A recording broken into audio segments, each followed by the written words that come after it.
Buenas tardes.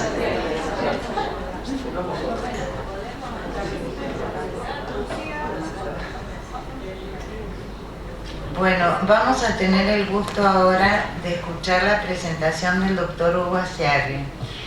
El doctor Aciarri es abogado egresado de la Universidad Nacional de La Plata con el mejor promedio de su promoción. Es además doctor en Derecho por la UBA, con una tesis evaluada con 10 sobresalientes recomendada al Premio Facultad. Es profesor titular ordinario, director de la Maestría en Derecho del Programa de Derecho, Economía y Comportamiento de la Universidad Nacional del Sur, en Bahía Blanca, Argentina, y profesor de posgrado en la UBA. Es autor de libros, capítulos y artículos sobre derecho de daños, contratos, litigación y análisis económico del derecho en Estados Unidos, Europa, Asia y Latinoamérica. Impartió cursos de posgrado, seminarios y trabajos de investigación en las universidades de Harvard, de California, de Berkeley, Columbia, Nueva York, Chapman, Los Ángeles, París I, Panteón-Sorbonne, Autónoma Complutense, Carlos III de Madrid, Pompeu Fabra de Barcelona, entre muchas otras.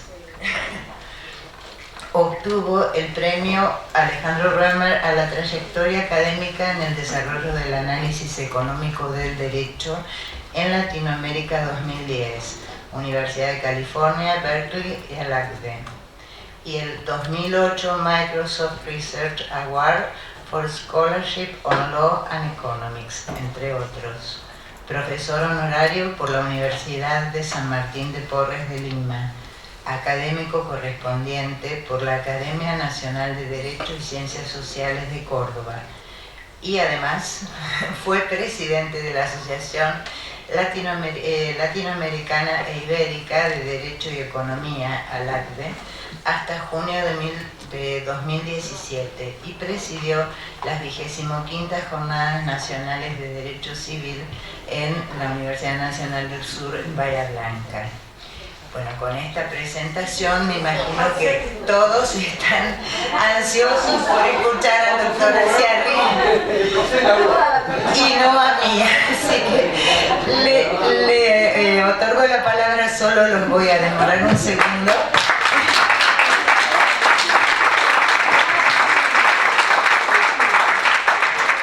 Es un lujo y es nuestro, es argentino.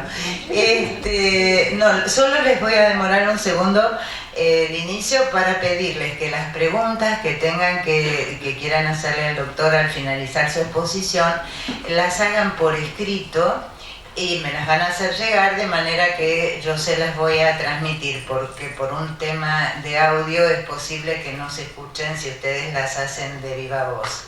Así que bueno, muchas gracias y no demoro más. Muchas gracias. Bueno, buenas tardes, gracias a todos. Gracias en primer lugar a los organizadores. Hoy estaba felicitándolos y voy a seguir haciéndolo por la actividad del colegio. Sinceramente ya me perdí qué tipo de jornadas son y qué número por tanta actividad académica que tienen y de calidad. Así que bueno, muchas gracias por haber. Es un honor para mí estar acá. Y gracias a ustedes por estar a esta hora, que agarro un poco de sueño y esas cosas. Les cuento un poco cuál es mi idea sobre este asunto. Este es un trabajo que en realidad no hay un paper detrás de esto, es un trabajo in progress. Estamos haciendo el trabajo y estos son datos preliminares que quería compartir con ustedes, y lo que opinen sobre esto me va a interesar mucho porque va a enriquecer el trabajo final al que lleguemos. Final, si hubiera algún trabajo final, que ya no existen trabajos finales, ¿no? Mis coautores son Gonzalo Ramírez Muñoz de Toro, que es informático, y Fernando Del Bianco, que es econometrista. Es un trabajo interdisciplinario en serio. Mi idea es bastante sencilla, nuestra idea es bastante sencilla. Quiero mostrar algunos hechos que demuestren que hay dos grupos de personas que por solo integrar ese grupo están siendo perjudicados por el modo en que se determinan las indemnizaciones por daños en Argentina. Quiero decir, nuestro concepto típico de vulnerabilidad es vulnerabilidad por pertenencia a una clase o grupo de personas. Luego, lo que estamos mostrando es dos clases o grupos de personas que reciben menos indemnización de acuerdo a sus condiciones de lo que deberían recibir de acuerdo a nuestro marco teórico y derecho vigente. Marco teórico derivado del derecho vigente. En otras palabras, la aplicación del derecho de acuerdo a cómo decimos que se debe aplicar el derecho daría por resultado una indemnización mayor para estos dos grupos de personas y está siendo en los hechos menor que correspondiente. Como se imaginarán, los dos grupos de personas, como lo dice el título, son jóvenes y mujeres. Género y juventud son los problemas. Entonces, vamos al primer dato. Yo les cuento con qué datos voy a trabajar.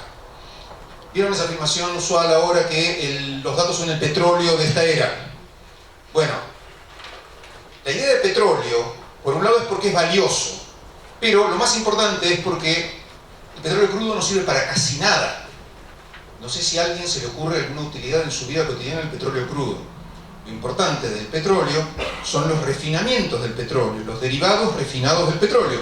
Con los datos pasa lo mismo, los datos crudos no sirven para mucho, los datos refinados son los que nos ayudan a pensar en serio, a tomar mejores decisiones sociales y mejores decisiones individuales. ¿Qué es esto? Este histograma está hecho sobre una base de datos de 20.000 casos de la Cámara Nacional de Apelaciones en lo Civil. Estos 20.000 casos están filtrados automáticamente por un bot, un scrapper, un programa que busca datos y los ordena electrónicamente. Y en esta primera slide lo que tenemos, eso que ven marcado en rojo, en bordó, ahí, es lo que se llama estadísticamente la moda. Moda en términos estadísticos es la frecuencia, el dato que tiene mayor frecuencia, la frecuencia más repetida, el dato más repetido. En palabras sencillas, esto muestra las edades de las víctimas reales que recibieron indemnización en la Cámara Nacional Civil. Contrariamente a la suposición ingenua, si no supiéramos nada al respecto, donde pensaríamos que hay una distribución normal significa que hay un pico en el centro y va decreciendo, hay muchos en el centro y menos en los extremos. No son personas de mediana edad la mayoría de las víctimas, sino personas muy jóvenes. La moda ahí está a los 22 años. La cantidad de personas que más accidentes sufren son las personas jóvenes de 22 años. Y como ven, decrece muy abruptamente, tiene una pendiente muy abrupta en adelante. Luego, de lo que estamos hablando, si es verdad que podemos demostrar que los que están siendo perjudicados son jóvenes, además tenemos el problema que los que están siendo perjudicados son la mayoría, no la minoría. No es un grupo minoritario que nos puede repugnar éticamente, pero podríamos decir, bueno, estamos dispuestos a pagar ese costo social que este pequeño grupo recibe. No es un pequeño grupo, es la mayoría de las personas que están siendo víctimas. Entonces, ¿cómo es la curva de ingresos de acuerdo a los datos de la encuesta permanente de hogares? ¿Qué sabemos de las curvas de ingresos? ¿Tiene el mismo ingreso una persona a los 20 años que a los 30, que a los 40? Bueno, no. La intuición es que no, todos creemos que no, pero esa es lo que nos dicen los hechos, lo que nos dicen los datos. Esta es más o menos la curva. Si empezamos acá, vamos a subir y luego vamos a bajar. Quiere decir, de lo que estoy hablando, esto, les cuento también el set de datos, esto está hecho sobre unos 2 millones de datos más o menos. Está evaluando todos los datos de la encuesta permanente de hogares por edades. ¿Cómo se construye? Se los cuento muy rápidamente. Si hacemos escalones etarios de 20 a 30, de 30 a 40, de 40 a 50, buscamos una mediana, un valor medio, y comparamos ese valor medio de un escalón contra el valor medio de otro escalón. Entonces lo que tenemos es que la intuición que todos tenemos, que las personas van subiendo y luego bajando en su ingreso, está reflejada y está corroborada estrictamente por estos datos. Insisto, son más o menos un par de millones de datos. También fueron trabajados con ese mismo método. Entonces, el asunto es que si asumimos que una persona no varía en sus ingresos y esa persona es joven, estamos subvaluando su capacidad. Luego, cuando lo indemnizamos, le damos menos de lo que esa capacidad vale. Y ni más ni menos que este es el problema de los jóvenes. Si no tomamos en cuenta ese incremento, lo que estamos pagando por su incapacidad es menos que lo que la capacidad del joven realmente vale. Estoy hablando pura y exclusivamente de daño patrimonial. Lo interesante es que si recordamos lo que nos dice hoy el artículo 1744, es que el daño debe ser acreditado, salvo que surja notorio de los propios hechos. Sabemos, en definitiva, por nuestras intuiciones sobre la sociedad, que los jóvenes tienen esa curva de incremento. Sabemos por datos estadísticos que tienen esa curva de incremento. Los hechos notorios al día de hoy no son meramente eso que conocemos por nuestro barrio, por las 5 o 6 personas que nos tratan, sino que cuando hablamos de hechos notorios son frecuentemente resultados estadísticos. Decimos, una persona en Argentina va a vivir una cierta cantidad de años porque tenemos un dato estadístico, no porque vimos 4 o 5 muertes cercanas. Entonces, lo interesante es que esta vulneración a este grupo está contra la norma expresa. Ni siquiera tenemos que invocar normas constitucionales, tratados internacionales. Estamos juzgando contra la norma expresa de juzgamiento preciso, técnico, detallado de este tipo de indemnizaciones, de este tipo de resoluciones. Segundo, discriminación por género. Y ahora les cuento un poco qué datos estamos utilizando, qué es eso que vamos a ver ahora. Estos nuevamente son el mismo set de datos de la Cámara Nacional Civil, la misma cantidad, 20.000 datos, que son más o menos 16.000 y pico los útiles, que fueron lesiones y no muertes. Hay una distinción entre dos géneros, binaria, que es como están ordenados los datos, como pueden ser captados los datos de la base de datos de la Cámara, y lo que tenemos es esa línea de color bordeaux o algo así, corresponde a género masculino, y la de color verde corresponde a género femenino. No se necesita demasiado para ver que siempre sobresale una respecto de la otra, con una sola excepción. Hay un solo año, que luego vamos a ver que hay una equiparación que es... 2009, ¿no? 2008, perdón, 2008. Puede ser una anomalía estadística, son datos preliminares, pero salvo ese año tenemos esto. ¿Qué es esto? ¿Qué están reflejando estos datos? Cuando decía, refinemos los datos para que los datos nos sirvan. Estos datos están sacados, primero están normalizados con moneda del 2007. Quiere decir, están actualizados por inflación a un punto comparable. Primera cuestión interesante, al no tener en nuestra cabeza y a nuestra disposición una posibilidad de comparar datos monetarios de distintas épocas, corremos el riesgo de comparar lo incomparable.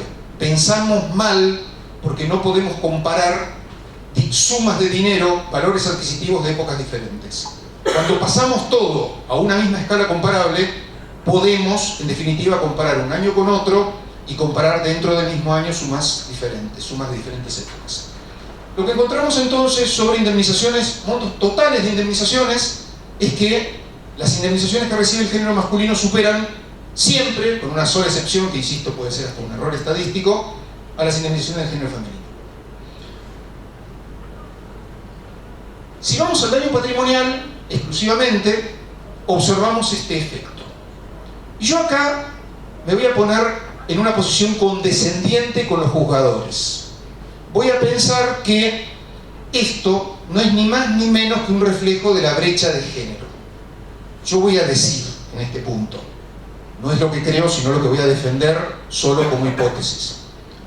Como hay una brecha de género en esta sociedad y la indemnización por daño patrimonial refleja eso, es consistente decir que hay una brecha en las indemnizaciones. Esto voy a demostrar en unos minutos que es incorrecto. Pero no me voy a quedar acá, sino que voy a pasar al daño no patrimonial o daño moral. Enseñamos en la facultad que el daño moral y el daño patrimonial no están atados. Cualquier estudiante que rinde un examen en cualquier facultad de Derecho, si dijera son meramente uno un porcentaje del otro, diríamos, está equivocado. Bueno, los jueces tampoco lo sostienen explícitamente en sus sentencias. Pero recuerdo una frase de un colega belga que decía: a los jueces, cuando analizamos el producto de la actividad de los jueces, hay que analizarla como a la actividad de los lobos marinos. No les preguntemos qué piensan de lo que hacen, sino estudiemos qué hacen. Lo que hacen es esto. Lo que hacen es el daño moral, el daño no patrimonial correspondiente al género femenino es inferior al género masculino. Y acá ya no hay excusas. No hay excusas porque la brecha de género en ingresos no me justifica la brecha de indemnizaciones en daño moral. Esto tendría que ser dinero suficiente para adquirir bienes.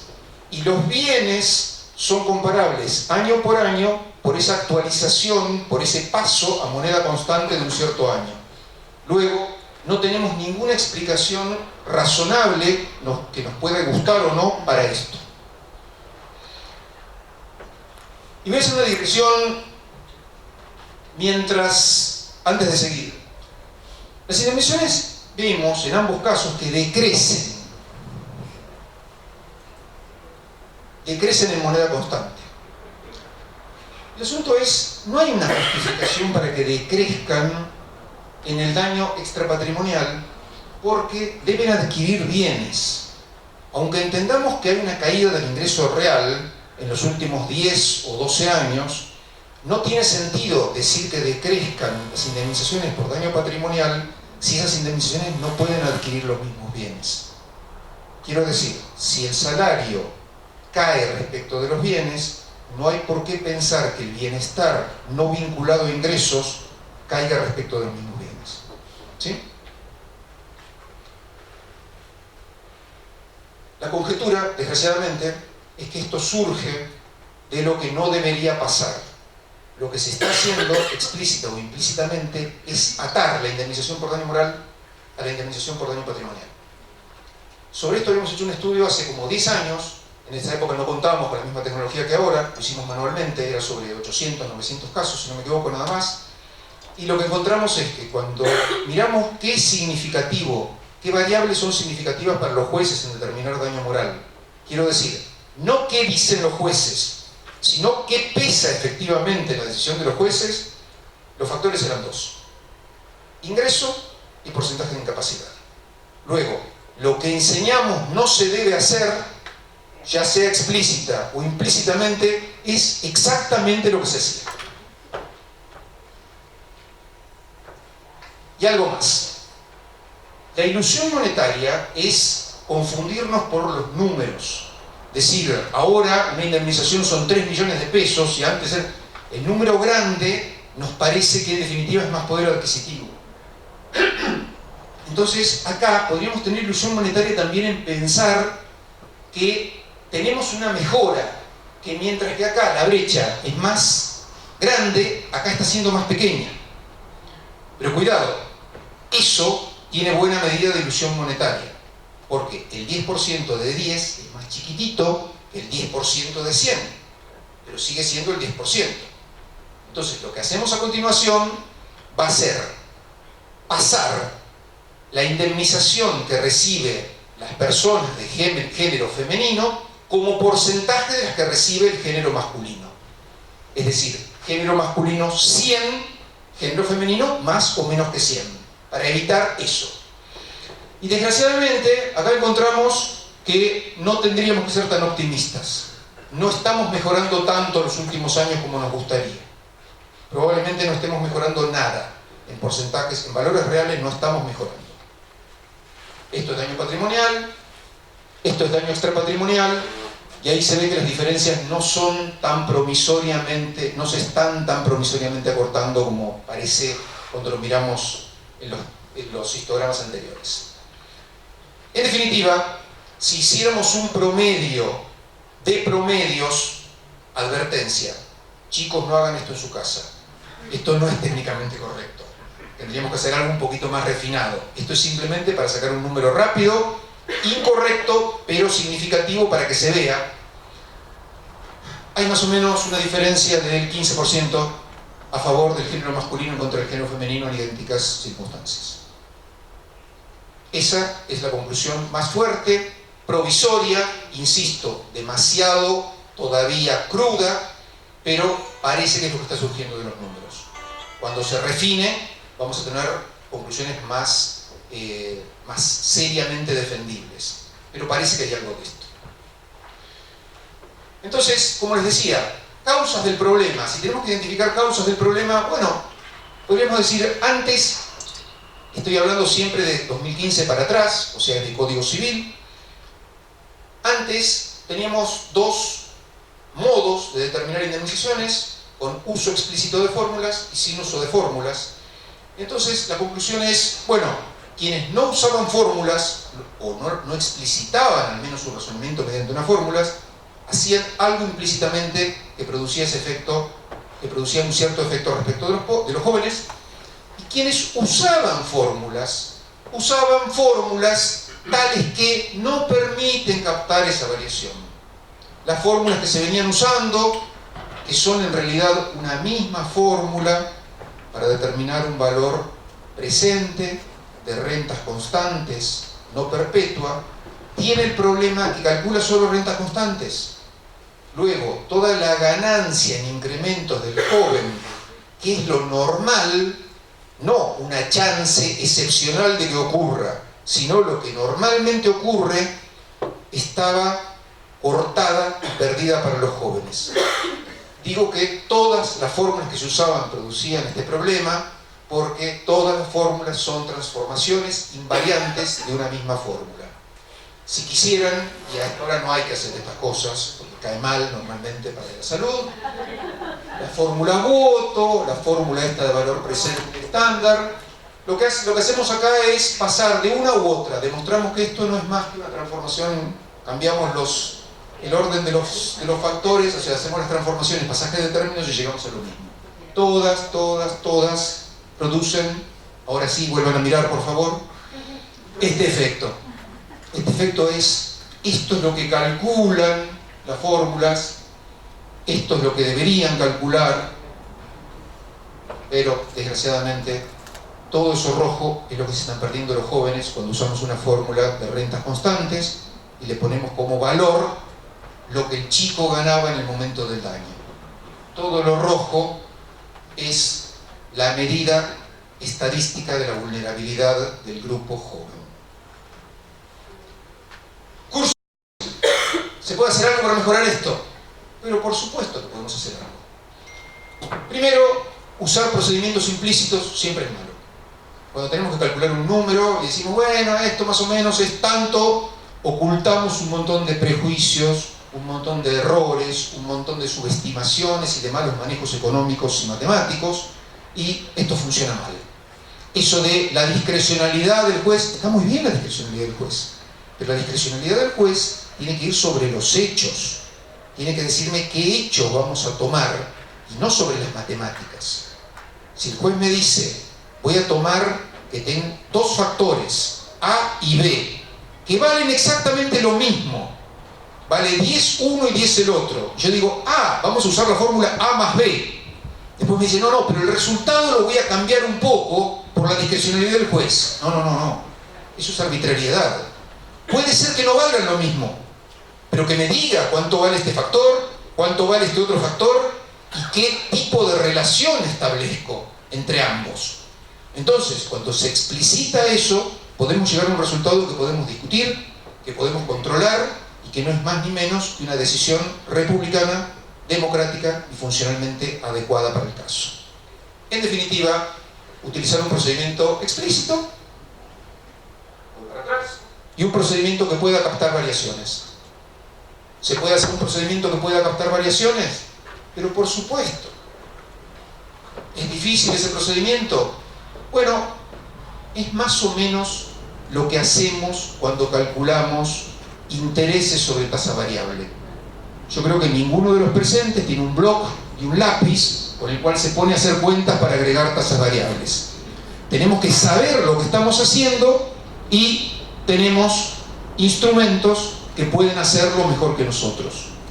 Nosotros, los seres humanos, quiero decir, todavía somos mejores que los sistemas, incluso que los mejores sistemas de inteligencia artificial, o mejor dicho, no sé si somos mejores.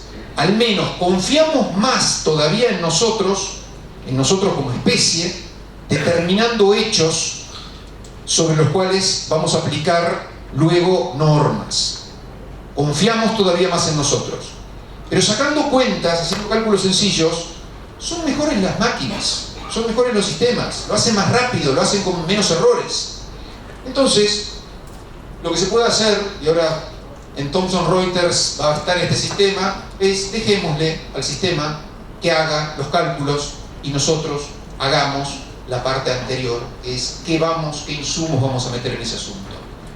Los insumos son lo que vale, entender el procedimiento es lo que importa desde el punto de vista de la justicia, y llegar a un resultado es la suma de esas dos mejores habilidades. Las mejores habilidades humanas para lo que somos mejores, o al menos estamos convencidos que somos mejores, y las mejores habilidades automáticas para aquellos que son mejores. Este es el sistema, hay una planilla libre y Thomson lo va a tener en su sistema integrado en poco tiempo. Causas del problema sobre género. Un poco lo adelanté, pero me quedé con algo que dije, esto que parece correcto es incorrecto. Dije, podríamos pensar que el problema de la determinación del daño patrimonial en contra del género femenino es meramente una consecuencia de la brecha de género. Las mujeres cobran menos, por lo tanto, eso está mal, pero esa injusticia no la pueden arreglar los jueces. Los jueces tienen que determinar una indemnización menor. Por favor, si esto se está grabando, nadie corte esta parte. El problema en esto es subestimar otro componente del valor de la capacidad, que es ese componente que hoy el artículo 1746 llama actividades económicamente valorables y que en economía se llaman precios sombra. Y son las actividades por las cuales nadie nos paga, pero que si no las podemos realizar o no las podemos realizar igual, tenemos que pagar en el mercado. Actividades de cuidado de personas queridas o convivientes, actividades hogareñas, actividades de autotransporte, autohigiene, autococina, esas cosas que hacen los seres humanos, por las cuales nadie les paga, pero cuestan plata en el mercado. Y el problema es que tenemos una distribución desigual de esas actividades. El género femenino, por cuestiones históricas o por lo que sea, hoy sabemos que tiene una porción mayor de esas actividades. Luego, si no computamos el valor de esas actividades, entonces sería correcto lo de la brecha de género, si la capacidad fuera meramente ingresos. Nuevamente, dos componentes de la capacidad. Actividades productivas son aquellas por las que nos pagan honorarios, salario o algo así. Actividades económicamente valorables son aquellas por las que pagamos, y si no, tienen un precio sombra. El precio sombra es lo que debemos pagar. En definitiva, entonces, no es correcto que la brecha de género derive inmediata y necesariamente una brecha de indemnización, ni siquiera en daño patrimonial, sino que esto ocurre por una desconsideración o una mala consideración del valor de las actividades económicamente valorables. Y nuevamente, el otro problema es, mientras no usemos procedimientos explícitos, estas cosas no las podemos ni discutir.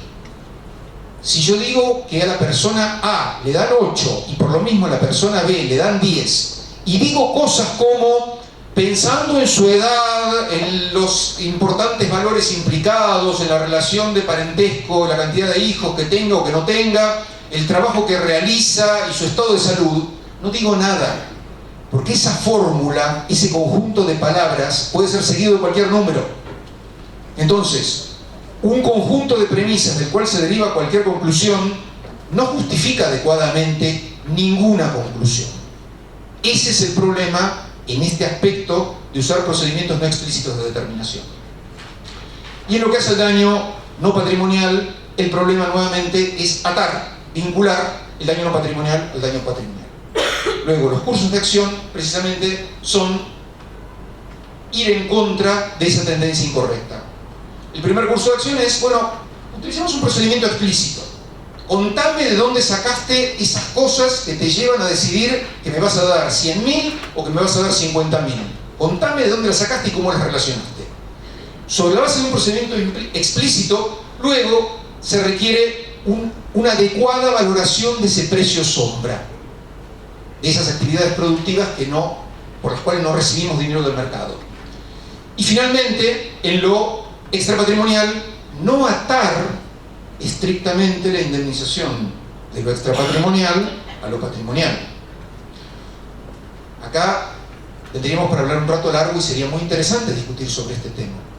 Pero, por ejemplo, pensar que el dolor de los ricos vale más que el dolor de los pobres, porque los ricos tienen satisfacciones sustitutivas más caras que los pobres, nos genera un problema de inconsistencia de base en este sentido. Si tuviéramos una satisfacción plena en el sentido de indiferencia de una persona pobre, quiero decir, si esa persona pobre decidiera que es igual vivir con esa cantidad de dinero y quedar cuadripléjico, o vivir sin esa cantidad de dinero y estar con sus facultades normales, con sus habilidades y posibilidades normales, si tuviéramos eso, podríamos decir, bueno, a partir de acá, a los ricos le damos más. Pero el problema es que no llegamos siquiera a esa satisfacción primaria. Entonces, decir, le damos menos a uno y le damos más al otro sobre la base de una falta de satisfacción inicial nos crea un problema jurídico, económico, ético, matemático y lo que se nos ocurra. Me parece que tiene un problema interesante. Decía nuevamente lo que nos dice el 1746 es computemos esas actividades productivas y esas actividades económicamente valorables. Y acá, en un ejemplo, no vamos a ver todos los números, pero lo que digo es, podemos establecer en cada caso, cuando utilizamos periodos sucesivos de vida de una persona, cuánto serían sus actividades productivas, cuánto sería su ingreso por actividades productivas y cuál sería el precio sombra, el valor de las actividades económicamente valorables. ¿Cómo valoramos las actividades económicamente valorables si por definición nadie nos paga? El precio sombra es cuánto pagaríamos por esas. ¿Cuánto pagaríamos por esas actividades? ¿Cuánto tendríamos que pagar en el mercado para contratar esas actividades? Bueno, imaginémonos que al menos tenemos que pagar los salarios, las remuneraciones del personal que trabaja en casas particulares. Y ustedes dirán, pero esto es inhumano. ¿Cómo vamos a pensar que un padre y una madre realizan esas tareas y cobrarían el valor de esas tareas es nada más que lo que se le pagaría a un tercero o a un extraño que no tiene ninguna vinculación? Bueno, ¿saben qué? Si no hacemos eso, que es lo que estamos haciendo ahora, le estamos dando muchísimo menos. Esos ingresos son superiores, por definición, al salario mínimo vital y móvil. Si incluimos esos ingresos, y si tomamos en cuenta que el ingreso del género femenino, mejor dicho, que la capacidad del género femenino tiene un componente importante de ese tipo de tareas, nos da una cantidad que supera la brecha de género de modo muy notable y muy consistente. En definitiva, lo que hacíamos ahí, en este ejemplo, es eso. Llegamos al total a través de esas dos columnas y ese total sería lo que, en definitiva, la norma procura captar. Y un párrafo final sobre las normas. Parece que muchas veces hacemos normas y nos quedamos muy tranquilos porque las normas nos reflejan un mundo que ética y jurídicamente nos gustaría. Decimos, evaluamos la capacidad de acuerdo a las actividades productivas y a las económicamente valorables, y además pagamos por lo extrapatrimonial. Pero cuando aplicamos las normas, no somos consecuentes con aquel mundo que nos gustaría. Tenemos un problema con la aplicación de normas. No nos gustan, nos molestan y nos escapamos de la aplicación de normas, bajo pretextos como discrecionalidad judicial, sentido de justicia, que no me aten las matemáticas, el sueldo que recibe una persona no es lo mismo. Cuando somos más estrictos, somos mejores tomando decisiones sociales. Si tomamos mejores decisiones sociales, somos menos susceptibles a caer en sesgos. sesgos entendidos como desviaciones sistemáticas de la mejor decisión posible o de la decisión normativamente debida. Si nos escapamos de los sesgos, y si al menos somos explícitos en lo que hacemos, podemos sucesivamente discutir mejor esas decisiones. Y discutir mejor nos lleva a que todos, criticando la decisión anterior, podamos contribuir a un estado superior de decisión y llegar en el debate democrático a mejores conclusiones que a las que llegamos cuando somos opacos, utilizamos nuestra autoridad para llegar a resultados y no decimos los verdaderos factores que nos llevan a nuestras decisiones. Me parece que la tecnología y algunos otros elementos auxiliares al derecho nos ayudan a estas cosas y por eso también la interdisciplinariedad importa. Importa no porque esté de moda y porque la tecnología sea el último grito de la moda, esto denota mi edad, sino importa porque nos hacen vivir en una sociedad mejor. Esto nada más y gracias.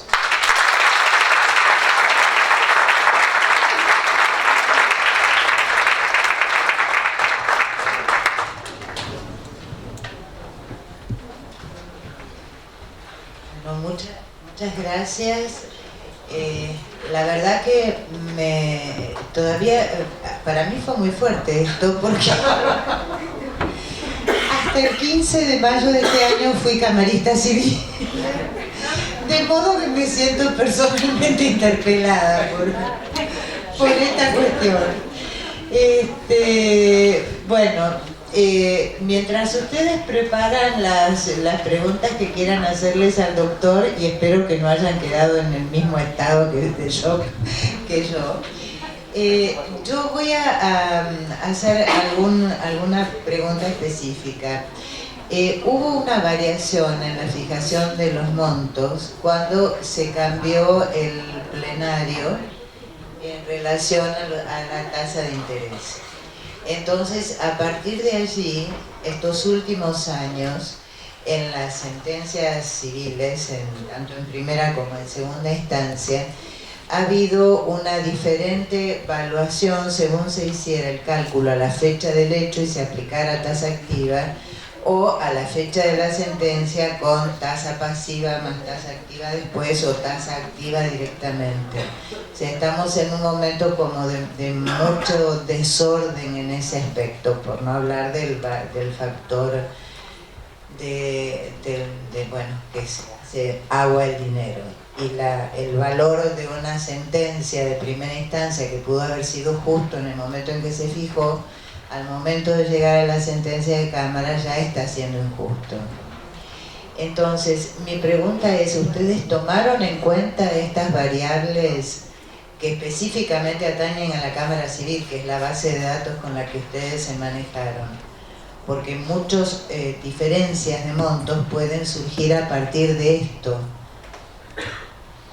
Les cuento un poquito. Las diferencias intergénero no pueden ser afectadas por una modificación temporal.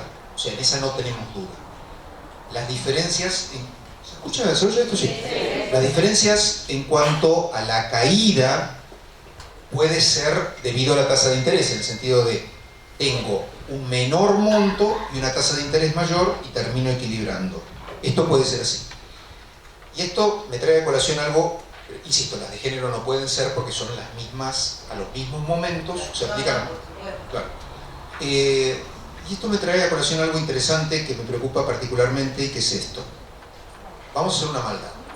Yo les pregunto a todos ustedes cuánto era el salario mínimo en 2009. ¿Alguno de los presentes puede recordar el monto nominal del salario mínimo vital y móvil de 2009? Gracias, ese era el resultado del experimento. Cuando pensamos en cantidades nominales de tiempo atrás en un país con niveles de inflación como Argentina, no sabemos de qué estamos hablando. Por lo tanto, por una cuestión empírica, es mejor pensar en valores actuales. Si me preguntaran el mejor modo de calcular una indemnización, además de que diga el código que la indemnización es una es una deuda de valor, por eso es un valor que se cristaliza al momento de pago. Es mejor en términos computacionales, mentales, pensar en valores de hoy.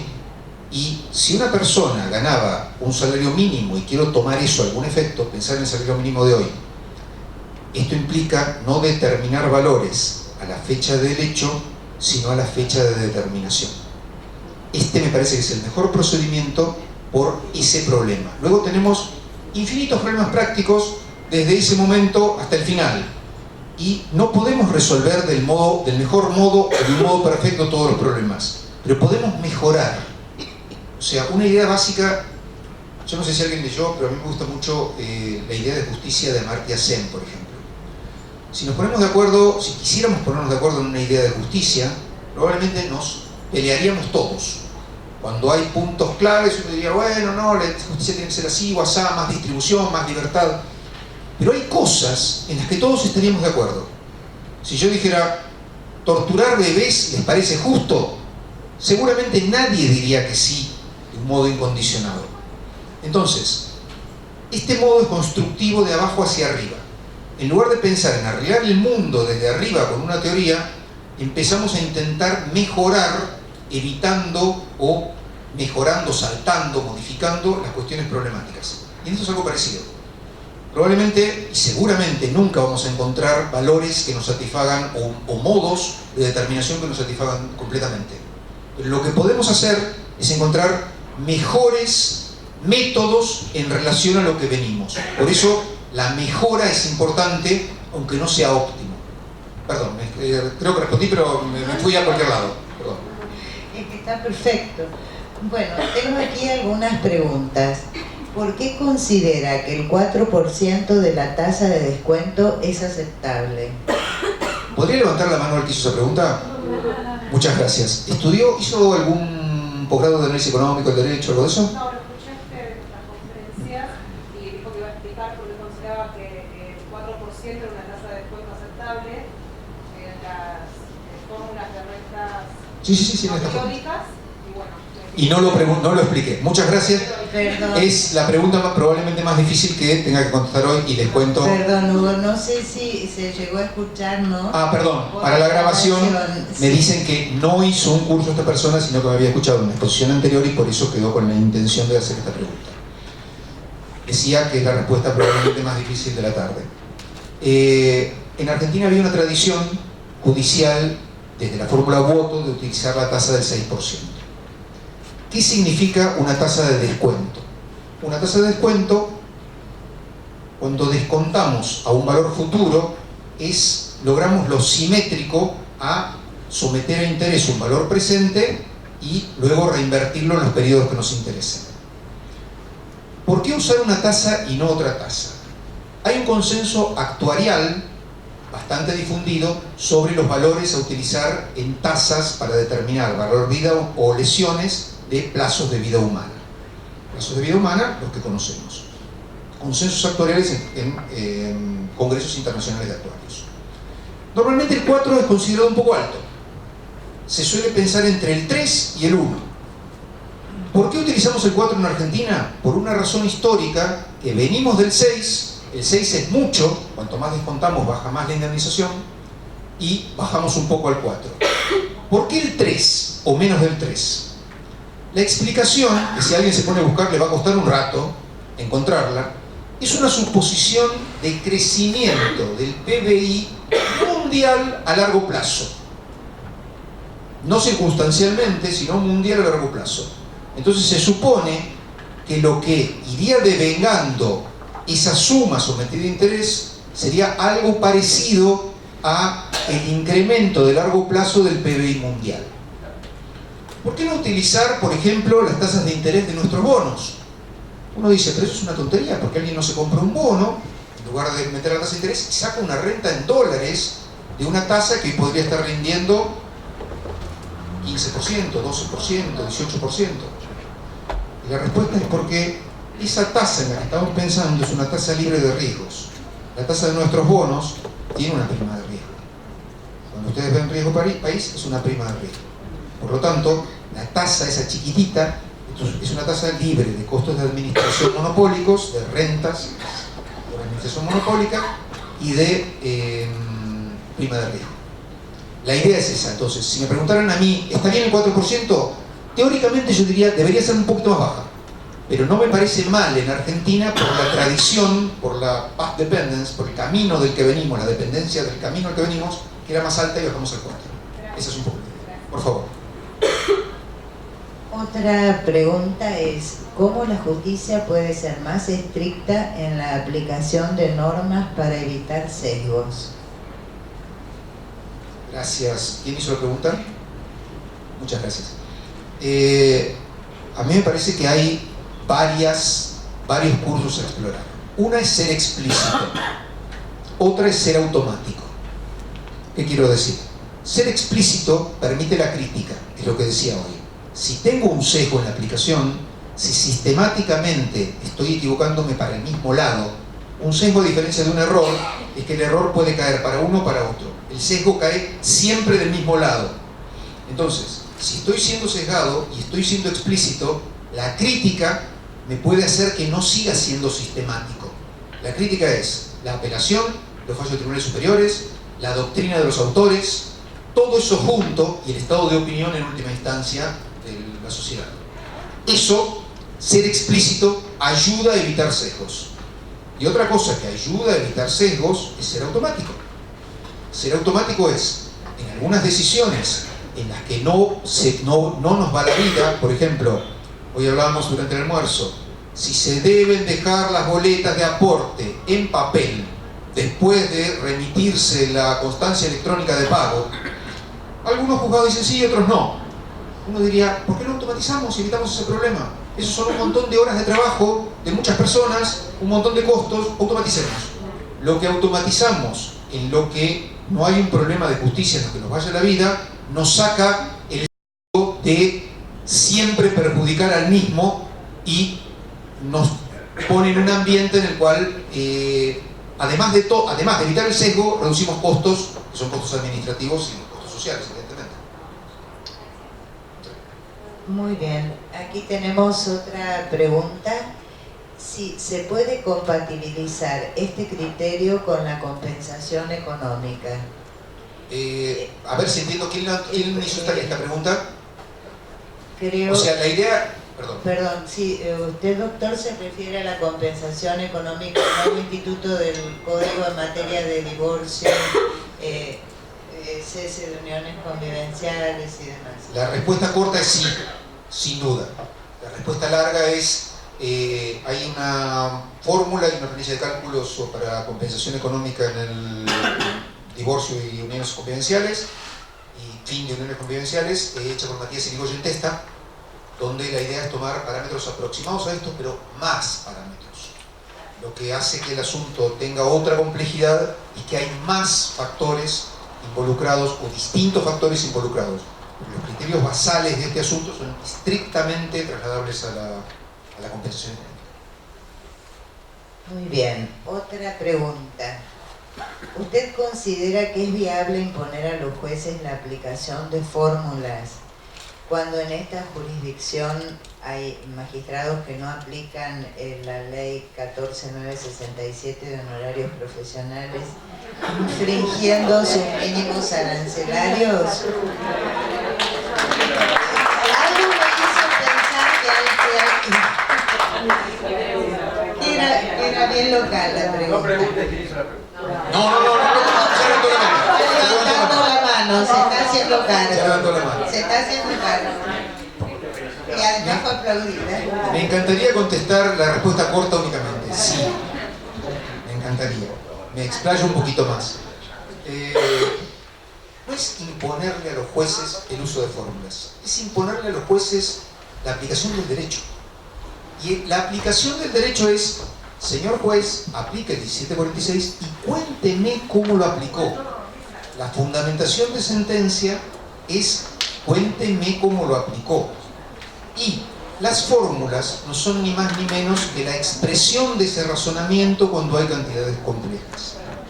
Si un juez que no aplica fórmulas va a un restaurante y el mozo le dice buenas noches, después cuando se está por ir, le dice, mire, dada la calidad de este restaurante, la cantidad de proteínas ingeridas, la compañía y el clima, son 3.500 pesos. El juez va a decir, tráigame la cuenta, por favor, porque quiere ver detalladamente qué factores numéricos y qué relaciones lo llevaron a ese número final. La fórmula no es ni más ni menos que eso. Es el modo en que los seres humanos del siglo XXI encontramos para expresar más unívoca y transparentemente los procedimientos que nos llevan a determinar cantidades. Entonces, es decirle al juez, simplemente, debe aplicar el derecho y debe aplicarlo de acuerdo al modo de razonamiento que compartimos como sociedad. No es que tenga que aplicar fórmulas, si quiere me lo cuenta con palabras. Es un poco anticuado, pero lo importante es que está aplicando el derecho. Si quiere me dice, voy a tomar una cantidad tal que será equivalente a tal, me lo dice con palabras y lo vamos a entender igual. Pero normalmente los seres humanos del siglo XXI somos fórmulas para eso. La fórmula nos expone sin ambigüedades o con la menor cantidad de ambigüedades posibles ese razonamiento. Por eso el juez no tiene que aplicar fórmulas, el juez tiene que aplicar el derecho. Para aplicar el derecho es razonablemente exigible que en la fundamentación exprese su razonamiento del mejor modo posible. Muy bien, otra pregunta. Si tiene datos de montos indemnizatorios a favor de personas con discapacidad y aclara daño no patrimonial de víctimas de delitos habiendo sido abusadas por su propia condición. No, desgraciadamente nada. Esto fue solo sobre daños patrimoniales. No, pero sobre ese grupo de personas no tenemos ningún dato. No tengo ningún dato en la cabeza, por lo menos. Son excepcionales los casos en que existen causas de estas características, pero no son la mayor parte, son excepcionales.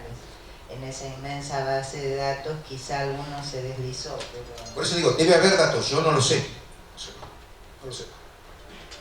Bueno, no hay más preguntas. Doctor Santarelli, por excepción lo vamos a dejar hacer la pregunta de viva voz. No es pregunta, solamente me permito compartir con todos que el 1746 también debe ser alegado. Entonces, Hugo mostró muy bien. ¿Te alcanzo? Sí. Gracias. No, simplemente permitirme decir, también debe ser alegado. Y digo, hace muchos años, acá dábamos un curso de cuantificación del daño y mi acento era que los colegas sepamos pedir. Después no vamos a agregar tan fácilmente lo arbitrario. Saber pedir hoy es saber plantear sobre la base del 1746. Decirle al juez que, por ejemplo, la progresión de ingresos es de público y notorio y que vaya al INDEC a buscar si es que no tiene un dato concreto probado. También es decirle que tiene que hacer la indemnización significa, como dice el 1746, un capital traído al momento de la sentencia, por eso la tasa de descuento, además de la tasa después compensatoria, y esto hay que decirlo y explicitarlo para que generar el deber de expedirse sobre ese punto y de fundamentar cuando digo esto para que nosotros también no seamos también aquellos que no sé cuánto demandar y demando al tope, lo que creo que es mucho que después termina siendo nada por la evaluación monetaria. Entonces, esa práctica también tenemos que traerla a mejorar las condiciones de respuesta de la jurisdicción. Eso, gracias. Excelente. Muchas gracias.